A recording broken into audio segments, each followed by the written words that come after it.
Bom dia, pessoal. Boa tarde, boa noite, dependendo da hora que vocês estão nos assistindo. Estávamos falando da natureza jurídica. Aqui fiz um slide para ficar mais fácil, mas eu quero que vocês prestem atenção principalmente naquela natureza jurídica de direito administrativo. Olha ali, ó. Artigo 140, parágrafo 6º da Constituição do Estado. Fiquei devendo para vocês. E a portaria DGP número 22. É fácil de achar, é só jogar no Google. Vocês verão lá como se trata-se de um procedimento administrativo de remoção no delegado de polícia. Fácil, simples e tranquilo, mas tem que ter sedimentado essas três naturezas jurídicas, não tem jeito. E aí, daqui para frente, vamos fazer aí uma análise prática da Lei 12.830. Mas não vamos ficar somente naquela baia dessa lei, vamos abrir nosso leque. Vamos analisar em concatenação com outras leis esparsas no ordenamento. Porque se é uma lei de investigação criminal, ela sozinha não serve para nada. 4 artigos e a primeira lei ela repete e fala: a lei dispõe sobre a investigação criminal conduzida pelo delegado de polícia. Muito fácil. Como assim? Por quê? Se ele fala que é investigação criminal conduzida pelo delegado de polícia, então, exceto os crimes militares, em face da disposição constitucional, lá no nosso artigo 144, quem é autoridade policial para investigar crimes que não seja militar é o delegado de polícia. A própria lei fala, quem conduz investigação criminal é o delegado de polícia. Então, o policial gerente administrativo de condução é o delegado de polícia, lógico, com auxílio dos seus agentes, né? Dessa forma, vamos já para o artigo 2º da lei, que já é o que nos interessa, ou seja, lá prevendo as funções de polícia judiciária e a apuração das infrações penais exercidas pelos delegados de polícia são de natureza jurídica, essenciais e exclusivas do Estado. Coloquei um resuminho, uma crítica, mas o que importa saber é o seguinte: temos que dividir esse artigo em 2 para analisar. Isso de uma forma, de um aspecto mais jurídico. Na primeira divisão, qual é a real abrangência do termo polícia judiciária? Numa segunda divisão, trata da carreira de delegado de polícia de natureza jurídica. De novo, é um dos objetivos da lei, só que agora é de forma expressa. Então, num primeiro momento, carreira de delegado de polícia é de natureza jurídica. O que isso significa? Significa que tem que ser, no mínimo, bacharel em direito, tem que ter prática de atividade judiciária. E, novamente, como no estado de São Paulo, e deve ser o regramento dos outros estados, é exigido aí uma experiência profissional advocatícia ou de carreira policial, né? Dessa forma, é a primeira parte, tranquila, natureza jurídica. Nem precisava, mas tem que ter, está expresso, então está na lei. Uma outra parte, essencial e exclusiva. O que significa isso? Você dizer que a função de polícia judiciária e a apuração de infração penal é exclusiva do Estado, você tem que trazer à baila o direito constitucional. Como assim? Lá tem as competências privativas, competências exclusivas. Quando você fala que determinada atribuição ou competência é exclusiva, exclui os outros entes. Dessa forma, somente o Estado é que cabe investigar. Aqui, entes do setor privado não podem investigar criminalmente. Ah, mas existe a doutrina da investigação defensiva. Isso é uma doutrina de defesa que principalmente advogados estão fazendo, de investigar com base para defender os seus clientes. Não é proibido, mas ainda há discussão, né? Não vamos aqui ficar nesse assunto, vamos ficar no da lei. Por quê? Porque essas empresas de segurança privada, elas não podem conduzir investigação criminal, muito menos um inquérito policial. Agora fica mais fácil, mais cristalino, está na lei, né? Só que nós chegamos no exato termo. Qual é o exato termo de polícia judiciária? Aqui existem 2 correntes, principalmente antes da lei 12.830. Uma primeira corrente, com base no Código de Processo Penal, lá no nosso artigo 4º, que me permitam, vou ler para vocês aqui, fala lá, artigo 4º do CPP. A polícia judiciária será exercida pelas autoridades policiais no território de suas respectivas circunscrições e terá por fim apurar a infração penal e sua autoria. Ou seja, a polícia judiciária ela é exercida em sua circunscrição e a pura autoria ele não diferenciou nada aqui no CPP. Polícia judiciária é tanto que investiga, tanto que auxilia. Essa é uma primeira corrente e ainda tem uma base jurisprudencial. Trago para vocês aí a nova súmula.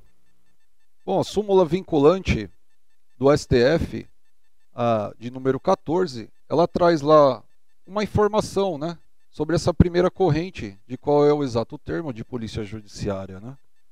E eu trouxe aqui na minha cola e vou ler para vocês aqui, né? Trata-se de um procedimento investigatório realizado por órgão de competência de polícia judiciária. Isso é o final da súmula, né? Que o advogado ele tem acesso, né, aos atos juntados com procedimento investigatório. O que interessa aqui para nós é o seguinte, entre aspas, aí vocês vão ver, procedimento investigatório realizado por órgão com competência de polícia judiciária. Pô, se é procedimento investigatório, não pode ser de polícia judiciária. Ele também misturou na mesma forma do artigo 4º do Código de Processo Penal, né? E só uma observação, o delegado de polícia ele não tem competência, por mais que a súmula trouxe aqui, o termo foi inapropriado. O delegado de polícia ele tem atribuição, né? Então, continuando aí, essa é uma primeira corrente de polícia judiciária. Ele mistura a polícia judiciária para essa primeira corrente, ela faz tudo, ela investiga, ela auxilia o poder judiciário, cumpre mandado de prisão, faz tudo. E havia aí uma segunda corrente minoritária, só que essa segunda corrente ela possui base constitucional. A base constitucional, justamente, coloquei ali, o artigo 144, parágrafo 1º, incisos, todos os artigos que tratam lá dos órgãos de segurança pública, né? O que acontece? No artigo 144, inciso 1, e o 144, inciso 2, ele trata da polícia investigativa, né? Já no parágrafo 4º, ele trata da polícia judiciária. Vamos só recapitulando aqui, passo para vocês lá no artigo 144 da Constituição, no seu parágrafo 1º, inciso 1. Parágrafo 1º fala que a atribuição da Polícia Federal, instituída por lei, e aquelas coisas que a gente já sabe. Importa aqui o inciso 1. O que a Polícia Federal cabe? Apura as infrações penais contra a ordem política e social ou em detrimento de bens, serviços e interesses da União, né? E o inciso 2, a Polícia Federal ainda previne e reprime o tráfico ilícito de entorpecentes e drogas afins, contrabando, descaminho. Tudo isso para falar o quê? Isso é a Polícia Federal e no âmbito estadual as polícias civis investigando, polícia investigativa, que não se confunde com polícia judiciária, para essa segunda corrente. E onde que está então a base constitucional de polícia judiciária? Está lá no nosso parágrafo 4º, né? Que fala, as polícias civis dirigidas por delegado de polícia de carreira incumbe, ressalvadas a competência da União, as funções de polícia judiciária e as funções para apuração de infrações penais, exceto as militares. Então, o parágrafo 4º, ele diferiu, né? Diferenciou. Uma coisa é ser polícia judiciária, outra coisa é apurar infração penal. E o que importa para nós na análise da Lei 12.830? Importa que a lei, sabiamente, ela se ateve à segunda corrente, que era minoritária. Então, a lei ela diferenciou polícia investigativa de polícia judiciária, atendeu a base constitucional, né? Isso ficou muito claro na lei, né? Muito claro, e é só analisar, né? Ali, ó, artigo 2º caput da Lei 12.830.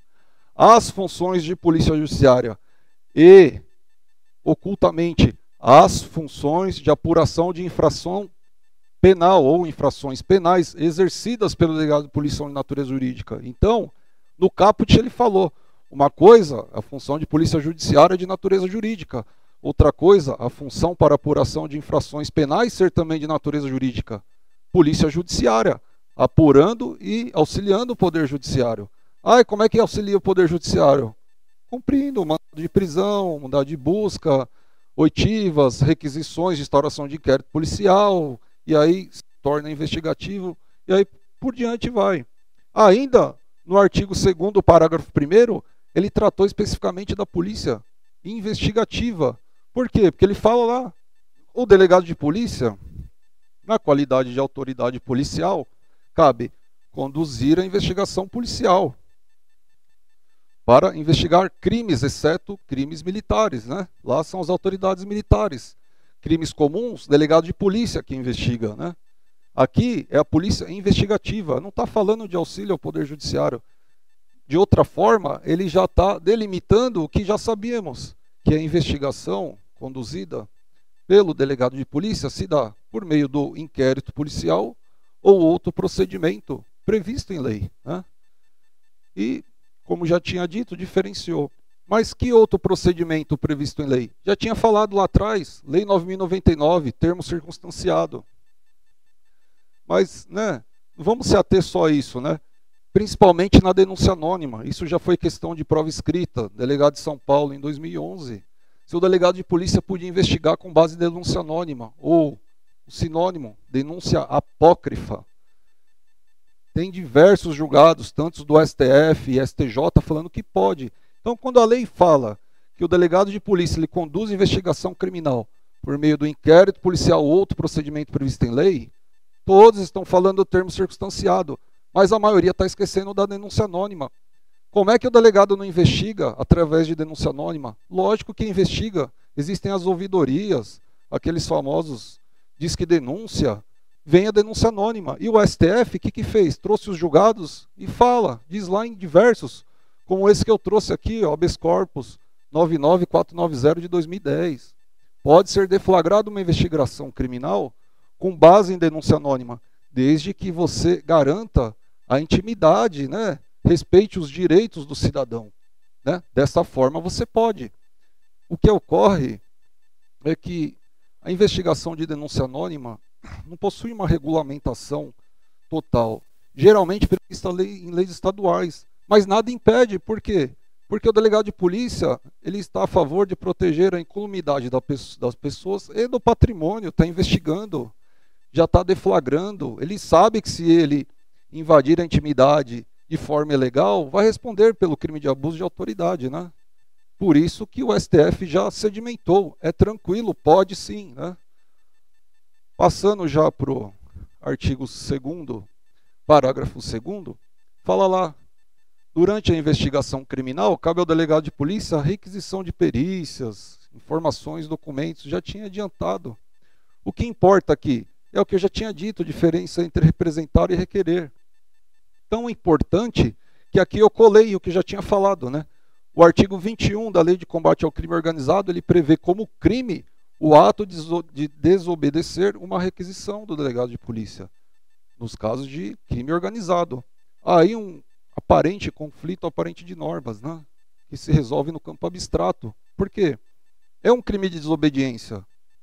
Tudo bem, mas se a lei prevê um crime específico naquela situação, predomina aí o princípio da especialidade. Dessa forma, prevalece o artigo 21, quando estiver investigando crime organizado e desobedeçam, né, aquelas requisições, tanto pelo delegado de polícia, Ministério Público e autoridades judiciais. Correndo mais um pouquinho, né, essa lei, né, ela teve um único artigo que foi vetado. Esse artigo é o artigo, né, do 2º, parágrafo 3º. É meio estranho, porque você olha ali, de primeiro plano não se percebe nenhum erro, né? Olha lá, o delegado de polícia conduzirá a investigação criminal de acordo com seu livre convencimento técnico-jurídico, com isenção e imparcialidade. O que está errado aí? Não tem nada errado.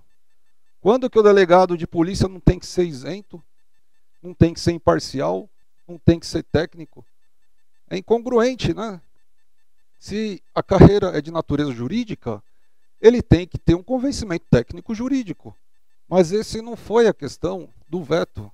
Houve aí um veto por nossa presidente Dilma, né? Presidenta, agora ela gosta, que, como nós sabemos, a nossa Carta Política, a Constituição, ela prevê 2 hipóteses de veto, né? Pelo chefe do Executivo. Pode haver ali o veto jurídico, né? E o veto político. O veto jurídico ocorre quando o presidente da República entende que a lei é inconstitucional. Ele vai lá, fundamenta e veta. falando que a lei é inconstitucional. Não foi o caso. Houve aqui, como vocês podem entrar no site do Planalto e verificar, os motivos do veto. Houve aqui um veto político. O que é isso? Ela decidiu lá, por meio de seus assessores, que este artigo deveria ser tratado em outros diplomas jurídicos, que não este, né? O veto político, ele é o contrário ao interesse público, no momento. Nada impede que possa vir depois. Mas vetou. Ah, mas não estou entendendo, como assim? Disse lá e explicitou que talvez, se entrasse em vigor, daria a entender que quem conduz toda a investigação criminal é somente o delegado de polícia. Daria a entender que haveria uma exclusividade ímpar do delegado investigar. E como há essa discussão, se o Ministério Público pode ou não investigar, que não vou entrar aqui no caso, o STF ainda não decidiu, também não tem lei dizendo se é exclusivo, não é exclusivo. Ela vetou. Vetou, né? Fez o seu veto político e jogou a bola para o STF. Vamos ver no que vai dar. Passando, entramos aí talvez no principal parágrafo da lei, na parte prática, principalmente, igual a gente estamos falando, você não pode esquecer de falar desse parágrafo 4º, né? O inquérito policial ou outro procedimento previsto em lei, em curso, somente pode ser avocado ou redistribuído pelo seu superior hierárquico, mas ele tem que fundamentar com base em lei, né? E mais que isso, por motivo de interesse público. A fundamentação legal é a própria 12.830, pode ser um fundamento em lei orgânica estadual, né? Que cuida das carreiras. Quando você diz que determinada lei, neste caso, o inquérito policial pode ser avocado, você está falando que ele pode chamar para si a responsabilidade da condução da investigação criminal. Mais que isso, ele pode avocar e redistribuir. Quando o superior hierárquico ele avoca e redistribui, ou um ou outro, ele não age somente como um delegado que investiga, ele age como um superior hierárquico fiscalizador dos atos de seus subordinados. Por quê?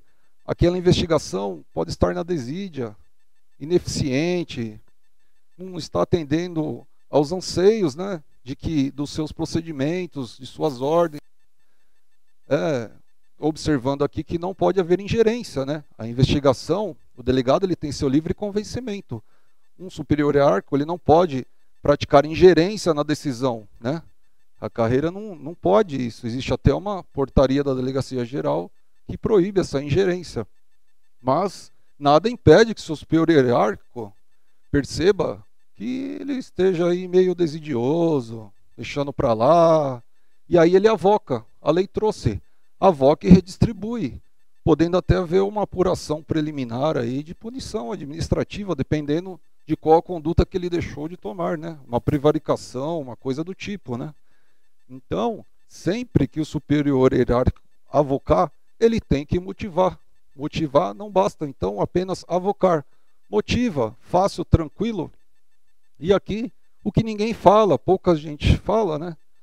Temos aí um doutrinador, delegado de polícia também, professor Gabete, e ele, né, trouxe a discussão, falou, olha, esse artigo aqui, ele fala do princípio do delegado natural. Ah, mas eu só conheço o juiz natural. Mas a lei é nova, é 2013.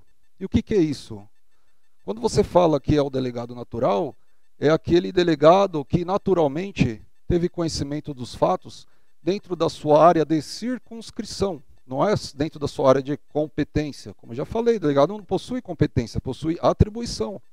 Ele atua dentro da área circunscricional, mas nada impede que atue em outra área circunscricional. Então, quando naturalmente ele tem acesso, e esse inquérito policial só pode ser tomado de forma fundamentada de um superior hierárquico, é o delegado natural. Lógico que é. Por isso que eu estou falando. Não se pode esquecer desse princípio. Se você está numa banca que só há delegados, você tem que falar. É o princípio do delegado natural, é a posição da carreira, tem que defender a carreira, principalmente se você está fazendo concurso, né? Não basta isso. Já tínhamos falado sobre a natureza jurídica de direito administrativo, que a remoção do delegado dar-se-á somente por ato fundamentado. Trouxe aqui de novo, né, artigo 140, parágrafo 6º, mas já discorremos, isso é tranquilo. Passa a bola e já vou logo para o artigo 6º, por quê? Fala do indiciamento. Isso causa o terror a alunos, principalmente na prova prática de polícia judiciária. Como assim? Pode ser que na sua prova prática, escrita, caia lá a peça. Faça um relatório policial com pedido de prisão preventiva ou medidas assecuratórias. E aí você vai ter que falar sobre indiciamento. Como é que você vai falar de indiciamento se você não sabe nem o que é? Você vai ter que colocar no relatório que você indiciou e vai ter que fundamentar. Ah, mas o que é isso? Nosso artigo 4º do Código de Processo Penal e seguintes, ele fala que uma das atribuições do delegado de polícia é ouvir o ofendido e ponto, ninguém mais fala em indiciamento. Veio a Lei 12.830 e deu uma melhorada, falou o quê? O indiciamento é privativo do delegado de polícia, dar-se-á por ato fundamentado, mediante análise técnico-jurídica do fato, que deve indicar autoria, materialidade e circunstâncias. Ah, continuo não entendendo, deu na mesma. Não importa isso, o que importa é o seguinte: esse artigo foi parágrafo 6º, foi um dos principais com base em jurisprudências do STF. É isso que você tem que saber. Por quê? Quando você diz, e vamos separar aqui esse parágrafo, que o indiciamento é privativo do delegado de polícia, significa que nenhuma outra autoridade administrativa pode indiciar. Com base nisso, o STF possui diversos julgados em que ele tranca inquérito policial em que houve requisição de indiciamento. Não pode, é usurpação de função do delegado de polícia. Ah, mas o Código de Processo Penal não falava. Não falava, mas havia jurisprudência. Se é privativo da carreira. Não pode. Outra jurisprudência que colacionou esse artigo, que está implícito. Se é privativo do delegado de polícia, a partir do momento que se promoveu a ação penal, ou seja, membro do Ministério Público ofereceu a denúncia, o magistrado recebeu, iniciou a segunda parte da persecução penal. A partir do momento que houve o recebimento da denúncia, não pode haver mais indiciamento. Isso é jurisprudência firme do STF. Se não pode haver indiciamento com o início da segunda fase da persecução penal, é porque lá já existem partes formais. Existe o réu, existe o juiz, Ministério Público, acusação, existe a defesa. Então, não se pode pegar o processo e mandar indiciar se já houve a denúncia que foi recebida. Outra jurisprudência, né? Para ver a importância do tema. Mais que isso também, está de acordo com o artigo 93, inciso 9º, porque todos os atos têm que ser fundamentados. É ato administrativo o indiciamento. Por quê? Praticado por uma autoridade pública. Mas tudo isso em 3 linhas, tem mais ainda. Por quê? O que é indiciamento, né? Aqui só vou fazer, a grosso modo, dar uma passada, porque isso é um tema muito específico. Como assim? O indiciamento é o ato de imputar a alguém a prática de uma infração penal, podendo ele ser um autor ou partícipe, com base em indícios de autoria, materialidade e circunstâncias. Isso aí é a parte do indiciamento material, né? A respeito disso, quem quiser se aprofundar para o tema, tem um artigo do professor Rafael Moraes, delegado de Polícia do Estado de São Paulo, professor da Academia de Polícia, também participa de bancas examinadoras. Está lá no site Jus Navegante, você coloca lá Rafael Moraes, indiciamento, aparece. É um artigo curto, mas vai te esclarecer tudo sobre indiciamento, principalmente para quem vai para uma prova escrita. Esses concursos que estão ocorrendo mais no Nordeste, em que a peça prática é no primeiro dia, ou uma prova de manhã ou outra tarde, tem que saber, não tem jeito, não vai dar tempo de fazer um curso preparatório. Dá uma lida lá e continua lendo aqui, né? E aí teve as consequências jurídicas que eu trouxe para você, né? Falei tudo isso, mas o indiciamento, quando você fala que ele traz autoria, materialidade e circunstâncias, temos que no inquérito policial já está deflagrando o princípio da verdade real dos fatos. Não é só no processo. Por que verdade real dos fatos? Verdade real dos fatos é que o inquérito se presta a esclarecer o fato, não importa quem praticou. O que importa é trazer a verdade real para a sociedade, a questão de ordem pública, proteger a incolumidade, o patrimônio, proteger as pessoas, né? Tudo isso. Verdade real é esclarecimento. O inquérito policial não é para acusação. O inquérito policial é para esclarecer crime, não importa quem praticou. Pode ser que durante o inquérito policial perceba-se que o crime está prescrito. Se ele está prescrito, o Estado perde seu direito de punir. Então, para isso é que serve. Se você indicia com base em circunstâncias, autoria e materialidade, a verdade real já está aí. Por quê? Porque este suspeito deixou de ser mero suspeito e se tornou o principal objeto da investigação. Isso não quer dizer que outros não podem ser chamados para depor e serem investigados. Ocorre que esse é o principal suspeito, mas não quer dizer que ele é culpado.